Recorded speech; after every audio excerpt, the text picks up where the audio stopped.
आणि थेट जाणार आहोत अजित पवार संवाद साधतायत त्याच ठिकाणी। 6 महिन्यामध्ये असं का कोरोनाचं संकट जगावर येईल की कितीतरी लोकांना स्वतःचा जीव गमवावा लागेल असं बिल गेट्सने सांगितलं। आपण टीव्ही मध्ये पेपर मध्ये वाचले।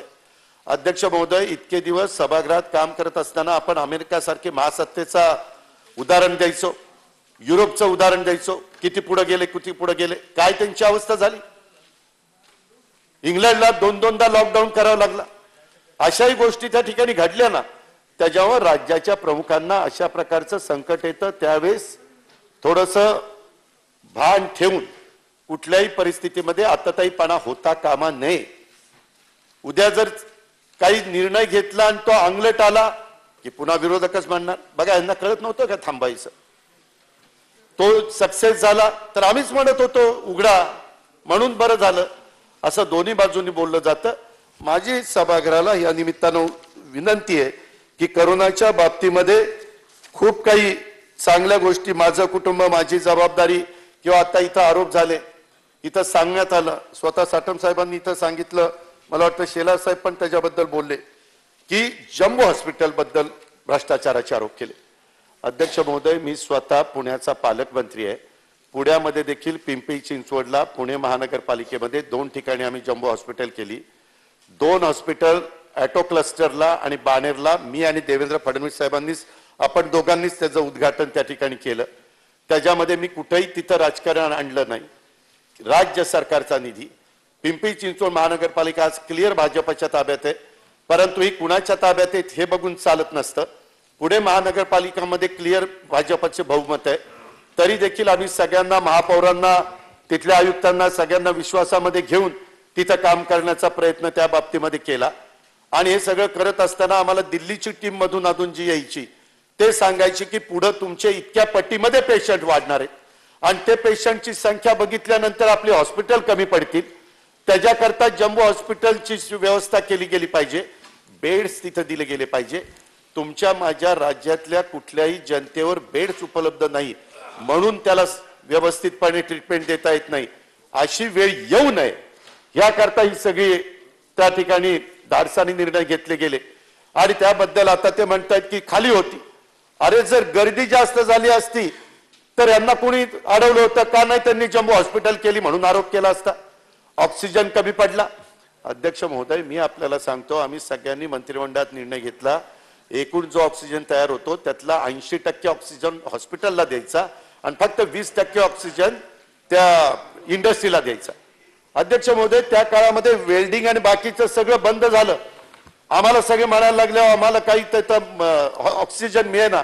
आम्ही त्यांना सांगितलं पहिलं माणसाचा जीव वाचणं हे महत्वाचं आहे आणि नंतर इंडस्ट्रीच्या बाबतीत जरा 2 दिवस उशिरा ते काम झालं तरी काही बिघडत नाही।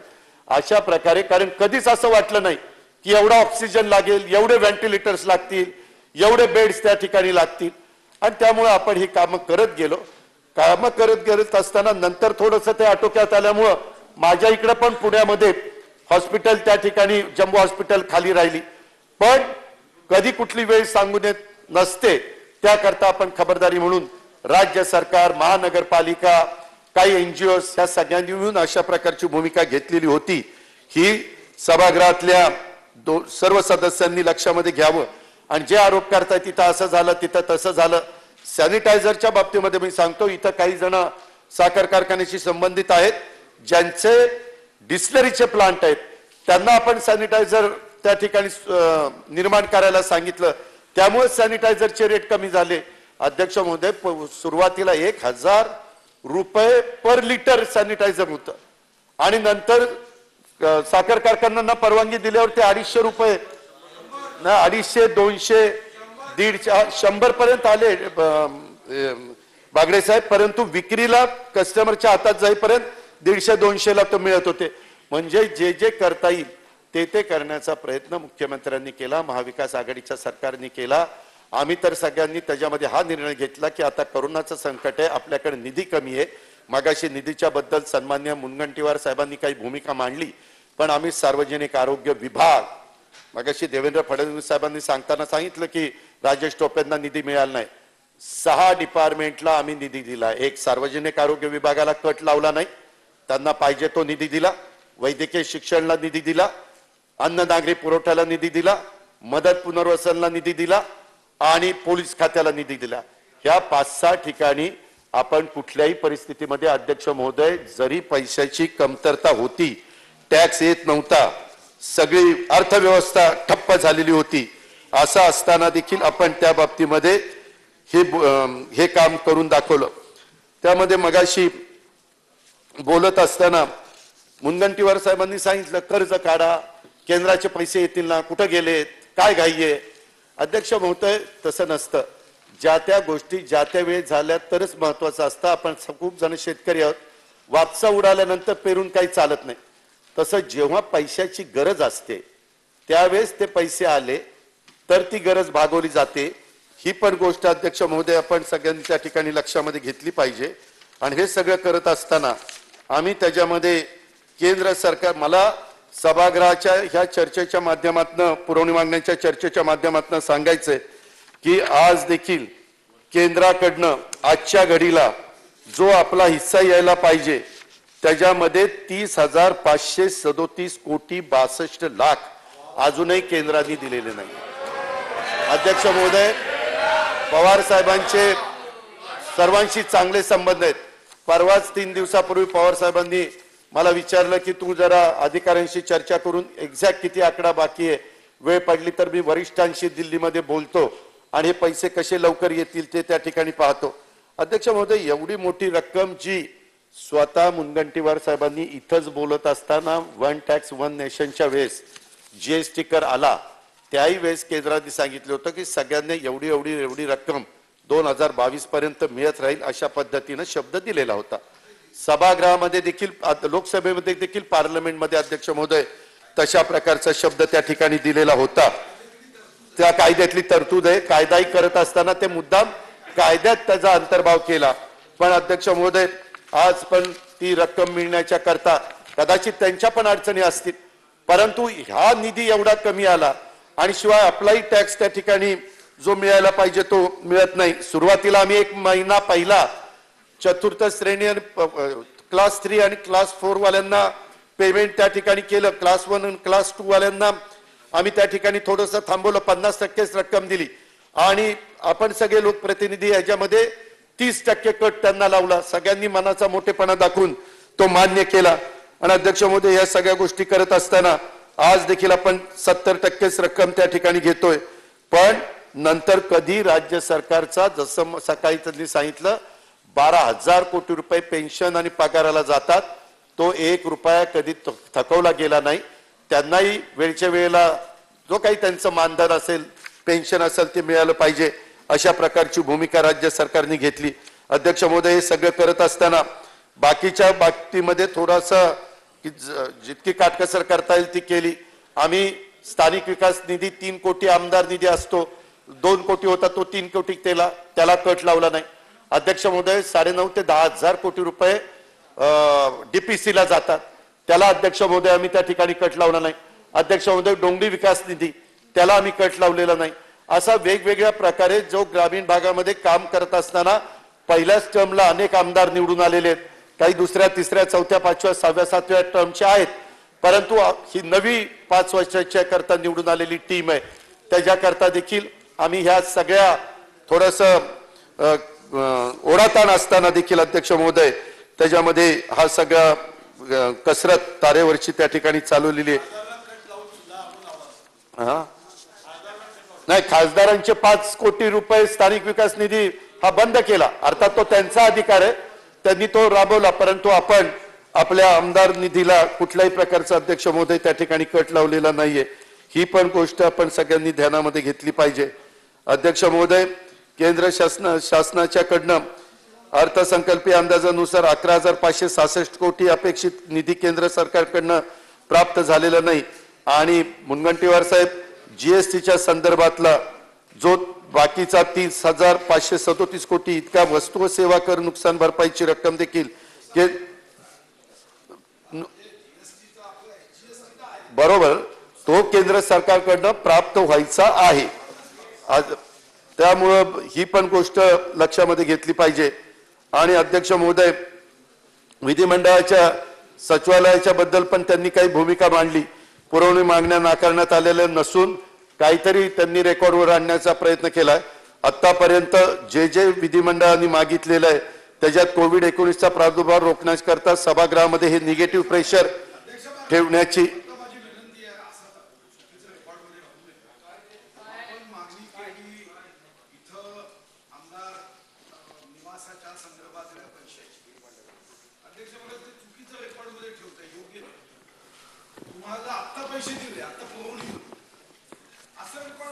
अध्यक्ष महोदय, मुनगंटीवार साहेब बोलत असताना अनेकदा मला उठावंसं वाटत होतं, परंतु मी त्यांना अजिबात ते बोलतील ते सगळं बरोबर आणि मी बोललो की चुकीचं हे कुठलं चालणार असं नाही.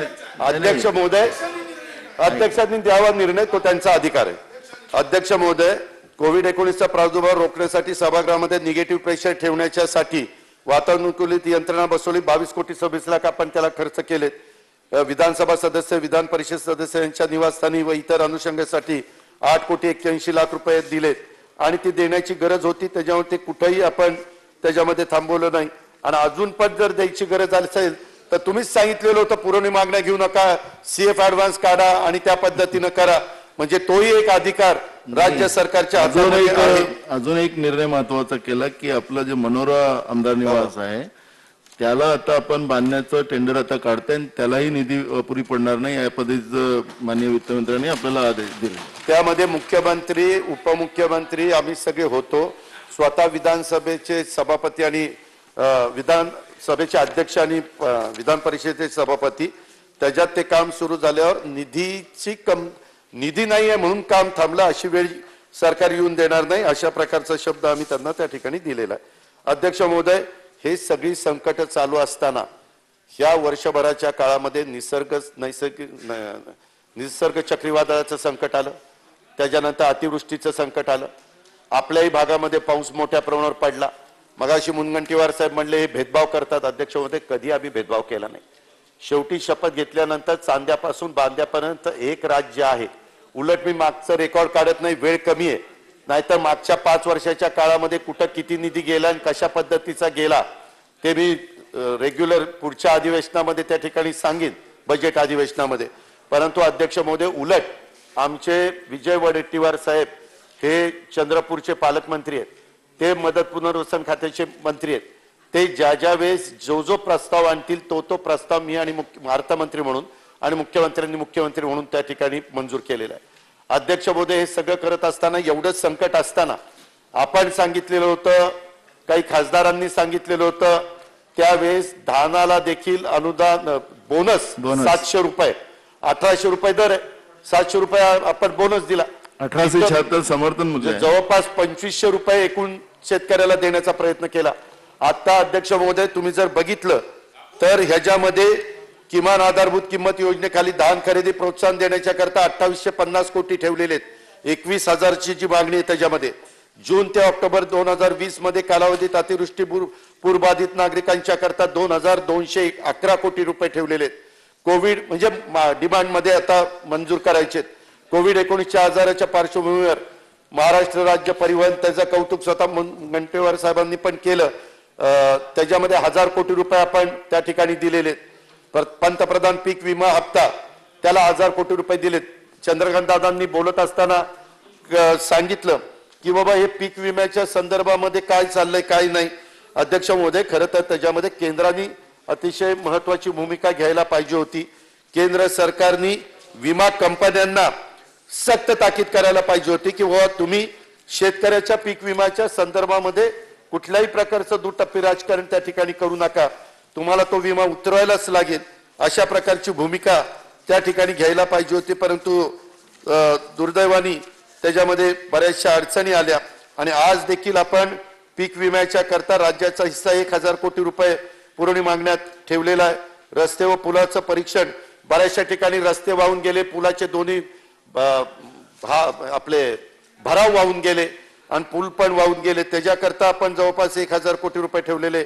एन्युटी स्वतः चंद्रकांत दादा पाटील तुमच्याच काळामध्ये एन्युटी सुरू झालं. हायब्रिड एन्युटीच्या योजनेच्या अंतर्गत देखील आपण 1000 कोटी रुपये ठेवले. NRHMच्या करता राष्ट्रीय आरोग्य अभियानाअंतर्गत 902 कोटी रुपये ठेवलेले. आपल्या महानगरपालिकाच्या मूलभूत सोयी, सुखसोयी आणि नगर परिषदेच्या वैशिष्ट्यपूर्ण कामाच्या करता 877 कोटी आणि मगाशी मुनगंटीवार साहेब तुम्ही जे सांगितलं श्रावणबाळ आणि संजय गांधी निराधार या गरीब वर्गाच्या करता देखील जेवढी तरतूद ठेवणं गरजेचं होतं तेवढी तरतूद आपण ह्या पुरवणी मागण्यांच्या मध्ये त्या ठिकाणी ठेवलेली आहे. कुठेही आपण आहे त्याच्यामध्ये कसं सगळ्यांना न्याय देता येईल अशाच प्रकारची भूमिका ह्या महाविकास आघाडीनं त्याच्यामध्ये स्वीकारलेली आहे. रस्त्याची अतिशय दयनीय अवस्था आहे त्याच्याकरता देखील आपण 3,824 कोटी रुपये सार्वजनिक उपक्रमासह सार्वजनिक विभागाला ठेवलेले. अन्न नागरी पुरवठ्याला पण 3,201 कोटी रुपये ठेवलेले. सामाजिक न्यायाला पण अध्यक्ष महोदय 2,449 कोटी, मदत पुनर्वसनला 2,224 कोटी. ते मागच्या वेळेस शेतकऱ्यांचे पैसे दिलेले, बाकीचे पण काही जे काही घराची पडझड झाली आणखीन काही इतर गोष्टी जनावर वाहून गेली जनावर मृत झाली त्याही करता सगळा निधी दिला. परंतु त्याच्यात अजून काही निधीची गरज होती म्हणून ती पण तरतूद अध्यक्ष महोदय या निमित्तानं या पुरवणी मागण्याच्या करता केलेली आहे. अध्यक्ष महोदय त्याच्यामध्ये 25-15 मध्ये पैसे का ठेवले? आज 25-15 सवय मुनगंटीवार साहेब तुमच्याही काळामध्ये तुम्ही लावलेली आहे. त्याच्यामुळं 25 नाही बरोबर आहे नेहमी ठेवतो 2,000 कोटी ठेवायच्या ऐवजी 500 कोटी ठेवली त्याच्यामुळे त्या पद्धतीनेच ठेवलेली आहे. आरोग्य वाईन उद्योगाला पैसे ठेवले ती वस्तुस्थिती आहे कारण त्याला मागची कमिटमेंट होती आणि 50 कोटीच त्याच्याकरता ठेवलेले. अध्यक्ष महोदय रयत शिक्षणचं काय वाटलं?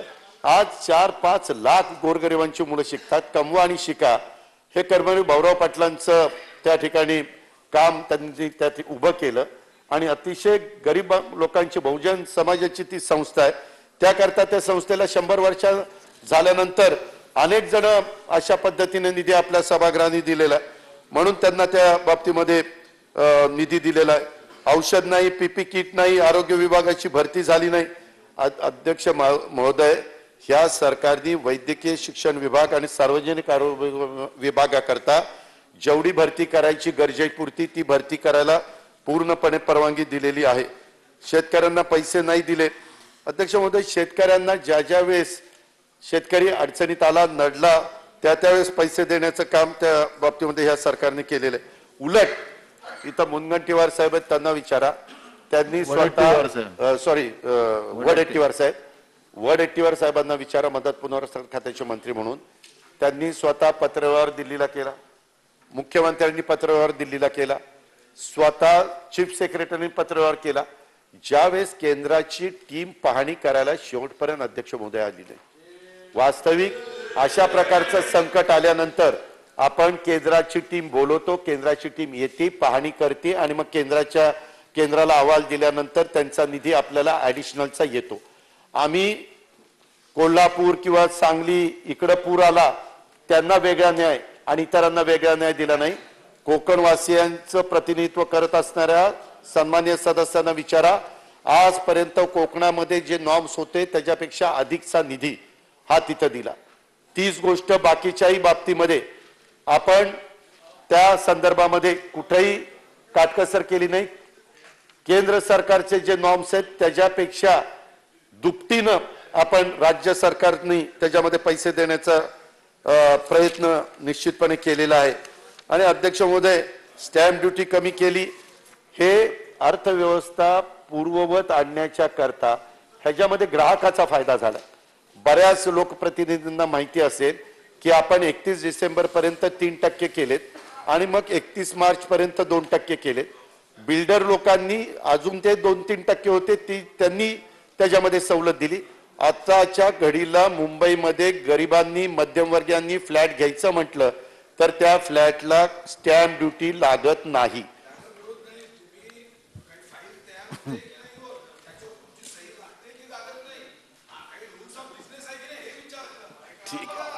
एखादी गोष्ट चांगली होत असताना मला मधी करोना झाला होता त्याच्यावर ती फाईल माझ्याकडे आलेली नव्हती. ती काय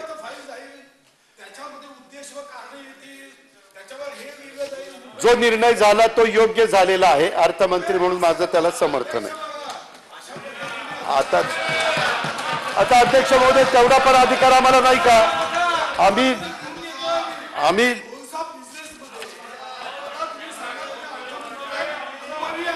अध्यक्ष महोदय, जरी रूल्स ऑफ बिझनेस मध्ये काही असलं तर या राज्याच्या प्रमुखांना एवढा अधिकार असतो, ते एकट्याच्या ह्याच्यावर निर्णय घेऊ शकतात.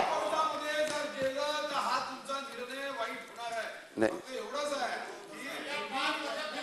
सुधीर भाऊ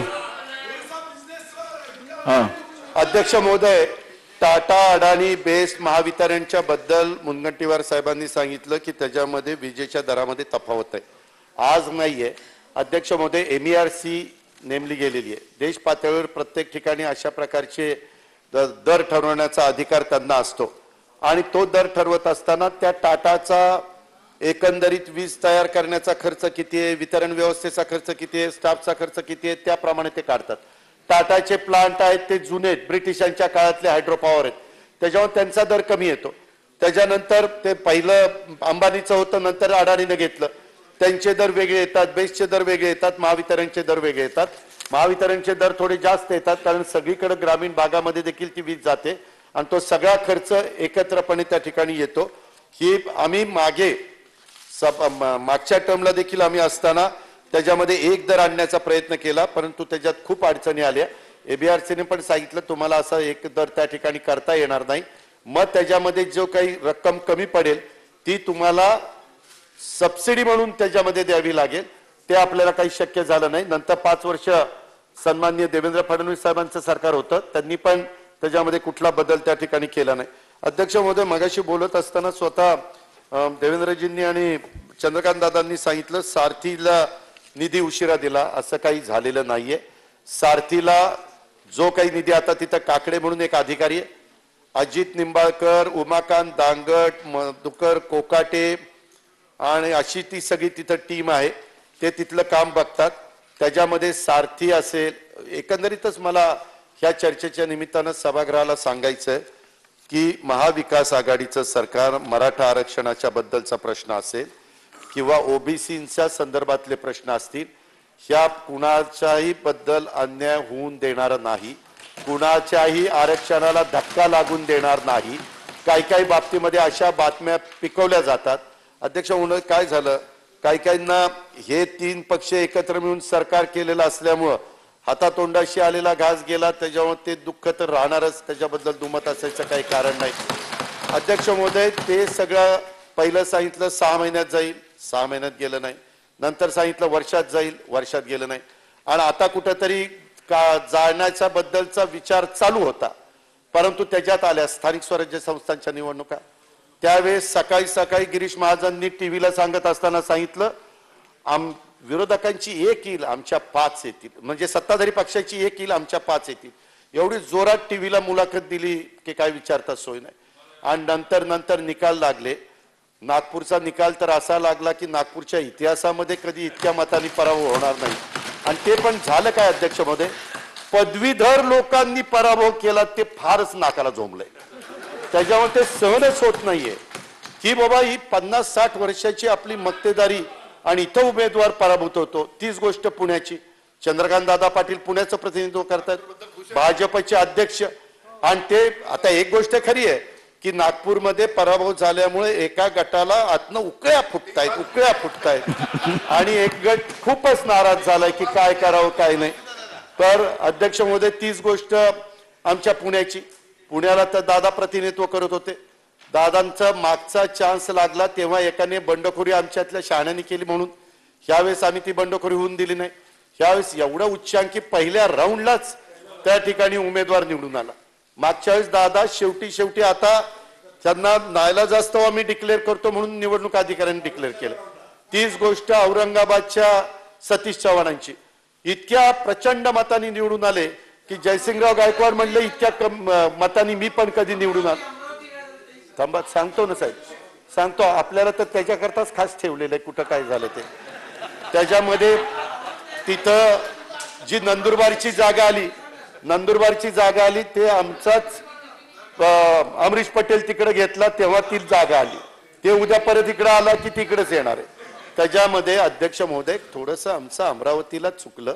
अमरावतीमध्ये आमचा अधिकृत उमेदवार पराभूत झाला आणि बंडखोर उमेदवार त्या ठिकाणी निवडून आला, तरी देखील तिथं एका गोष्टीचं समाधान आहे की भाजपचा आला नाही. अशा पद्धतीनं अध्यक्ष महोदय एकंदरीत ती परिस्थिती आहे. आणि त्याकरता आज या पुरवणी मागण्यांच्या बद्दल नाही, हे बॅलेटवर मतदान झालं ना, हे बॅलेटवर मतदान झालं म्हणून जिंकले. अध्यक्ष महोदय तुम्ही बघा, शिक्षक आणि पदवीधर हा अतिशय हुशार किंवा सुशिक्षित किंवा अतिशय काय जगामध्ये चाललेलं आहे ते पाहणारा वर्ग आहे. आणि ह्या सगळ्या वर्गाने प्रचंड ताकदीनं ह्या सगळ्या निवडून दिल्या. त्याच्यामुळं आता माझी त्यांना सांगणं आहे बागडे साहेब की आता जे आमच्यातनं काँग्रेसमधनं शिवसेनेतनं तिकडे गेलेत ना, त्यांच्याकडे लक्ष द्या. कधी एक एक जण राजीनामा देतील आणि निवडून इकडून येतील, कळून पण देणार. मी खरंच सांगतो, मी खरं ते स्पष्ट बोलत असतो. तुम्ही बघा ना, तुम्ही 4 महिन्यात म्हणाल अरे तू अधिकच नाही सांगितलं हा फुटणार आहे म्हणून, असं तुम्ही म्हणाल. तर त्याच्यामुळे तीच काळजी करा. आमच्या भ्रष्टाचाराच्या बद्दलचे आमचे आशिष शेलारांनी खूप आरोप केले, आमच्या अमित साटम साहेबांनी केले. ड्रेस कोडच्या बद्दल पण सांगितलं. ड्रेस कोडच्या बद्दल आम्ही पुन्हा फेरविचार त्या ठिकाणी करतोय. जे योग्य असेल तेच त्या बाबतीमध्ये सरकार करेल. पण भ्रष्टाचाराच्या आरोपाच्या संदर्भामध्ये आता कुठलेही मुद्दे राहिले नाही, म्हणून लोकांचं लक्ष विचलित करण्याच्या करता बिनबुडाचे आरोप करण्याचं काम आज अनेक विरोधी पक्षाच्या मान्यवरांनी या ठिकाणी केलेलं आहे. ही पण गोष्ट मी आवर्जून सभागृहाच्या लक्षामध्ये त्या ठिकाणी आणून देऊ इच्छितो. अध्यक्ष महोदय, मगाशी चंद्रकांत दादा पाटलांनी एक मुद्दा काढला. आमचं सरकार ज्यावेळेस आलं, उद्धवजी ठाकरे साहेबांनी शपथ घेतली त्यावेळेस एक होतं, 7 लोकांचं मंत्रिमंडळ अस्तित्वात आलं. त्यावेळेस कर्जमाफीचा निर्णय, रेग्युलर कर्ज फेडणाऱ्यांना 50,000 रुपये देण्याचा निर्णय आणि 2 लाखाच्या वर ज्यांचं कर्ज आहे त्यांनी वरचे पैसे भरले तर मग 2 लाख सरकारने द्यायचे, असा तो निर्णय झालेला होता. पण त्याच्यानंतर सावट करोनाचं आलं, म्हणून आम्ही ठरवलं की पहिल्यांदा शेतकऱ्यांच्या कर्जमाफीचा जो निर्णय आहे तो आपण अंमलात आणू आणि नंतर परिस्थिती मूळ पदावर आल्यानंतर जे आपण लोकांना शब्द दिलेला आहे त्याची पण अंमलबजावणी करू. मी आज पण सभागृहाला सांगू इच्छितो की परिस्थिती पुढे बदलल्यानंतर त्या गोष्टीचा विचार राज्य सरकार फार मनापासून त्या ठिकाणी करेल. ही पण बाब मला आज लक्षामध्ये आणून द्यायची. अध्यक्ष महोदय, किती वेगळं वेगळ्या पद्धतीने बोललं जातं बघा. सकाळी आज विषय होता 3 नंबरचा, यशवंतराव चव्हाण महाराष्ट्र मुक्त विद्यापीठाच्या व्यवस्थापन मंडळावर विधानसभा सदस्याची नामनियुक्ती करण्याचा उच्च व तंत्र शिक्षण मंत्री यांचा प्रस्ताव. दुर्दैवाने उदय सामंत साहेब इथं नव्हते, त्याच्यामुळे तो प्रस्ताव तुम्ही थांबवला. अध्यक्ष महोदय, देवेंद्र फडणवीस साहेबांनी काय सांगितलं की एक इकडचा पाहिजे, एक इकडचा पाहिजे. मागच्या वेळी यशवंतराव चव्हाण मुक्त विद्यापीठ नाशिकच्या व्यवस्थापन मंडळावर बीजेपीचे आमदार देवयानी फरांदे आणि बीजेपीचे आमदार बाळासाहेब सानप होते. का त्यावेळेस आमचा एखादा तुम्हाला आठवला नाही? जे नाही तसं नाही, ही वस्तुस्थिती आहे. त्या वस्तुस्थिती तशी आहे. सारखंच उठ बस करतात.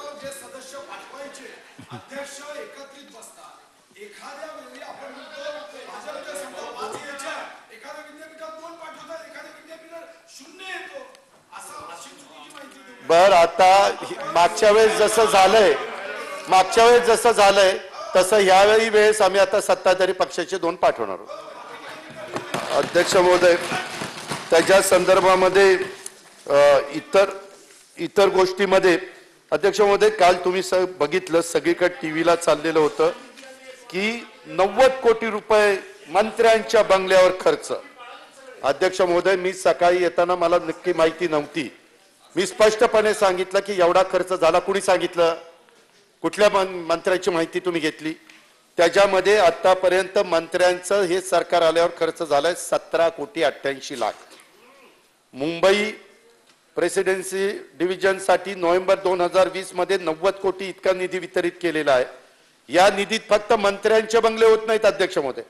मंत्र्यांचे बंगले, सदनिका, विधानसभा इथला सगळा खर्च, मंत्रालय, माननीय उच्च न्यायालयाच्या इमारती, सत्र न्यायालयाच्या इमारती, तसेच दक्षिण मुंबईतले सर्व शासकीय कार्यालय व शासकीय निवासी इमारती यांचा समावेश होतो.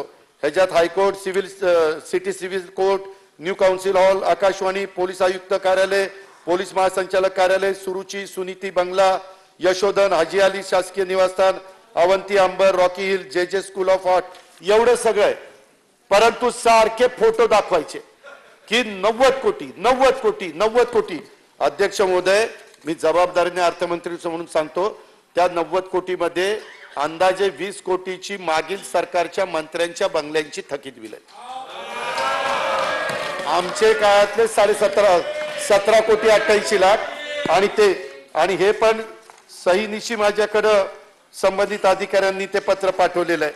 माझी आजच्या चर्चेच्या निमित्तानं इलेक्ट्रॉनिक मीडियाला विनंती आहे की माहिती घ्या रे बाबांनो. एकदम 90 कोटी खर्च 90 कोटी खर्च. त्या आमचे मंत्री महोदय धनंजय मुंडे त्यांचा चित्रकूट बंगला, तिथं तर 3 कोटी 89 लाख रुपये खर्च त्या एका पेपरनी दिलं आणि मी नंतर माहिती घेतली तर तो खर्च 89 लाख. का आर्थिक तंगीतही मंत्र्यांची दालने बंगल्यावर 90 कोटी खर्च. अरे काय इतकं चुकीचं बातम्या देत आहेत. तुम्हाला जरूर बातम्या देण्याचा अधिकार आहे, पण ह्या पद्धतीचं राजकारण इतक्या खालच्या स्तराचं हे करणं कुठेतरी बंद झालं पाहिजे, अशा पद्धतीचं माझी अध्यक्ष महोदय त्या ठिकाणी विनंती आहे. अध्यक्ष महोदय, दुसरं एक उदाहरण देतो. जसं हे तसं मुख्यमंत्र्यांचं थकीत बिलाच्या बद्दलचं तक्रार केली. मी आज माहिती घेतली, वर्षा बंगल्याची 1 रुपया देखील थकीत बिल त्या ठिकाणी नाहीये. 0 रुपये तिथं पैसे हे पाणीपट्टी. तशीच गोष्ट देवगिरी बंगल्याची. अध्यक्ष महोदय, काय होतं, मोठ्यांची नावं घेतली तेव्हा का आता बृहन मुंबई महानगरपालिका वर्षा बंगला थकबाकी 0000000, तोरणा बंगला 0. ही अशी सगळी माहिती आहे अध्यक्ष महोदय. पण बातम्या देऊन मोकळ्या. बर, काही लोक बातम्यावर विश्वास ठेवून स्वतःचं माइंड तयार करतात आणि त्याच्यामुळे ह्याच्यात कुठल्याही प्रकारचं तथ्य नाहीये. ह्याची नोंद कृपया घ्यावी. खोटं बोल पण रेटून बोल अशी काहींना सवय लागलेली आहे. त्याचं थोडंफार वाण नाही पण गुण लागला, अशा प्रकारची परिस्थिती त्याच्यामध्ये निर्माण झालेली आहे. अध्यक्ष महोदय, मला जाता जाता एक गोष्ट सांगायची.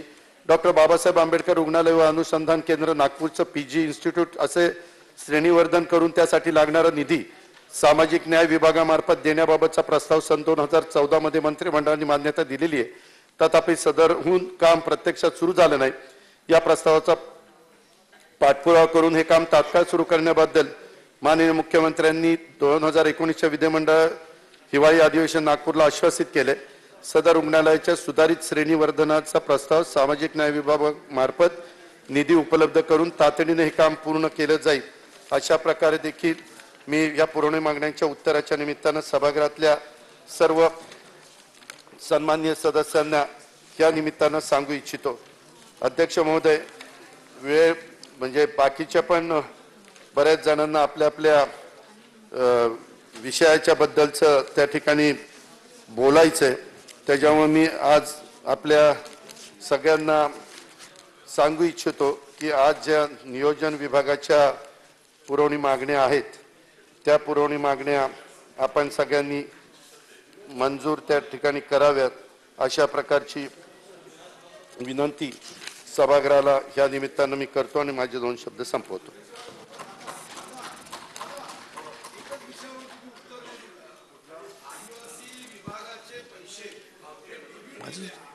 त्यामध्ये चहापत्ती वटाणा हे घेतलंच पाहिजे, त्यांना पाठवलंच पाहिजे, हे कंपल्सरी करू नका. आदिवासी जनतेला न्याय द्यावा ही विनंती मी तुम्हाला केली.